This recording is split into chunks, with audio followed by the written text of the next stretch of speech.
Well, the big event, no doubt, is going to be the Australian Q2 CPI print tomorrow. The RBA has a single mandate. That mandate is price stability. So, of course, inflation is very, very important there. As it stands at the moment, the headline print that the market's looking for is around 3%. If you look at the trimmed mean number, which is what the RBA focuses much more closely on, smooths out a lot of the volatile metrics within that. The market's looking for 2.7%, which would be above the midpoint of the band. The RBA has a 2 to 3% target, so it's towards the upper band of that.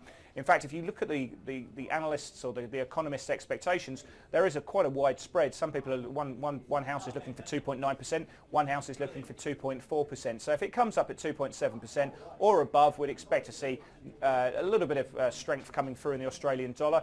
Yeah, we like to play, or certainly I like to play a range in the Australian dollar. If you look at Bollinger Bands, that's probably the best way to do it at the moment, given that the 20-day moving average is trading perfectly sideways. So I'm just looking to range trade the Aussie dollar at the moment. I quite like buying the Australian dollar against the Kiwi, given their rate decision tomorrow on Thursday, which I expect to see them raise rates and then come out and suggest that they're likely to keep that rate hike on pause now until at least December.